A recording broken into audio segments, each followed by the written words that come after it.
And that, to this day, I'm probably a little more harsh than the rest of the American media. That's the generation I grew up in.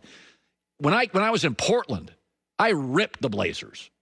When I was in Tampa, I was all over the Bucks. When I was in Vegas, I got death threats for ripping Tark. And I took that as a badge of honor. The media today tends to be friendlier. So I always appreciate when the media is tough on people. Tom Curran, I bring him on this show. He was all over Bill Belichick at a press conference. I could play 5 minutes of it. He got right after Bill Belichick. He said, your drafts in the last 4 years are bad. And he tried to kind of make it land more gently.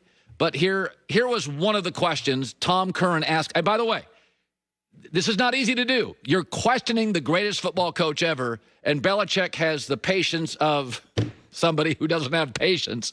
Here it is.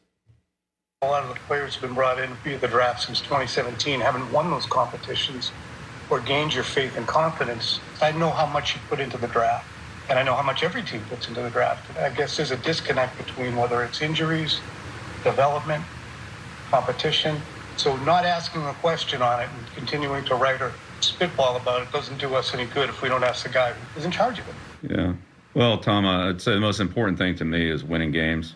And I'm not going to apologize for our record over the last 20 years. I mean, I've seen a lot worse.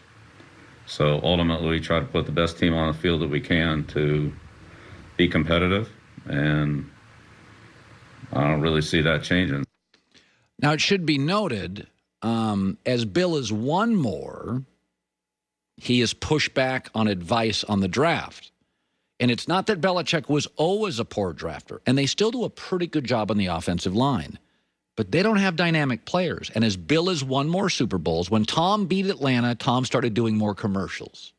And when Bill beat Atlanta, Bill stopped listening to anybody in that personnel department. If you go to their last 3 drafts, they got one guy who's hit. He's a right tackle out of Michigan. He was a guard. They've used him at tackle. Michael Onwenu, he's a very good player. He's been terrific for them. Outside of that, it is a bunch of guys, even their first picks. N'Keal Harry, Jawan Williams, the corner from Vandy, Isaiah Wynn, Duke Dawson, Sony Michel. These guys just they're just dudes. And those are like first-round picks. So, and I think some of it is very human. It's arrogance. This is what happens to Bobby Knight, and it's what happens to, Greg Popovich when you start thinking the system wins games. No, the players win games. Belichick's won 43% of his games without Brady. Players win games. Pete Carroll fired twice. 7-9 pre-Russell Wilson. Greg Popovich. No, Greg, it's not you. It was Tim Duncan. Now, your system's valuable. It elevated Tim Duncan, but you won because of Tim Duncan. The older Tim Duncan got, and the less dominant Tim Duncan got, the less Greg Popovich won. And now his teams aren't any good. So, this is, listen, I know companies like to believe it's all about strategy. No, it's not. You can have all these executives in the world. The Ringer sold for a bunch of money because people like to listen to Bill Simmons' podcast. That's it. There's no strategy. They screwed everything else up, but that was good. I mean, seriously, Bill's popular. He gets 2 million people to listen every Monday to his podcast. That's why they make, it's an hour and a half long. They make $1 million every week on it. That's why it works. It's not strategy. It's this didn't work, that didn't work. His TV show didn't work. Doesn't matter. The Monday podcast works because people like it. Barstool Sports. They made a bunch of mistakes. People like Big Cat and Portnoy. And they listen to their podcast. They made a bunch of mistakes. They did a TV show. It lasted 1 episode. They made a bunch of mistakes. They've said things they shouldn't have said. Strategy, nonsense. Players. Got to have Brady Mahomes. Andy Reid won a bunch of games. Got Patrick Mahomes. Now wins all of them. This is the way it goes. So Belichick, and you can push back and all this stuff. Last 4 drafts, you got no players. How you doing this year? Because Buffalo's got better players, and Miami now is about 1 more draft from way more good players. And strategy is a bunch of bunk. Strategy only works when you got great players. The rest of it's nonsense. Pete Carroll's strategies never worked anywhere. He went to USC, it worked. He got Russell Wilson, it worked. It didn't work the other NFL places. Belichick's strategy didn't work early days in New England. It didn't work in Cleveland. Strategy is overrated. You know why our World Series is so great? Because Joe Buck and John Smoltz, those dudes know baseball. And you put them on and they talk baseball, you're like, oh, those meetings for years about the World Series. wouldn't sound as good without Joe Buck and John Smoltz. I'm not saying the camera people and the producers and the strategy and the executives. It's not a shot at anybody. But, there's very little great. And when you get great, it cuts through and it makes all the strategy work. That's my takeaway. So Belichick's strategy is a bunch of nonsense. He's a good coach. Watch him play. They can't score any points. They can't move the ball. They're going to get probably boat raced by Baltimore this weekend. Why? Baltimore's got more good players. Suddenly, John Harbaugh was going to get fired 2 years ago. John Harbaugh was going to get fired. He drafts Lamar Jackson. He got an extension.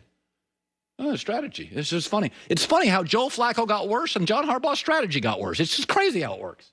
And last year, the Steelers didn't have Big Ben. All their strategy didn't work.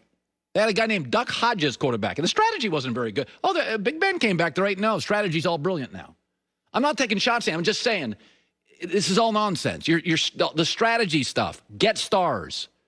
By the way, Kobe, without a big man, and he couldn't get out of the first round. He had Shaq and Gasol. He won titles. Was Phil Jackson suddenly – no, when Phil Jackson had players, Phil Jackson won title. I saw Phil Jackson get swept by the Dallas Mavericks once in a playoff series. Why? They didn't have Kobe and Shaq together. And that's the way it works. The strategy in Los Angeles wasn't as good when Magic Johnson got old.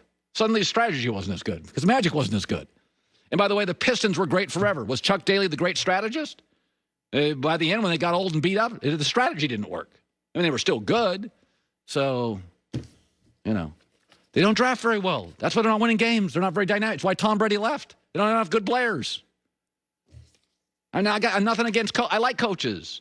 But all that strategy stuff works when you have the star that bursts through, the Mahomes, the Tim Duncan, the Kobe's. That's when it works.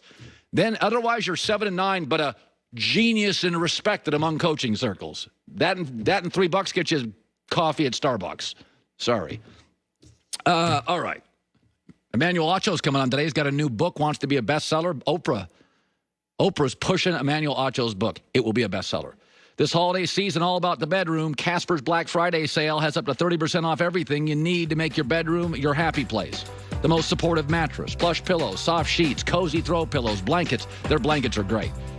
Better get gifting. Casper's Black Friday sale, 30% off for a limited time at Casper.com, okay? Eliminate the aches and pains with your back. Use the Casper mattress with 86 supportive gel pods.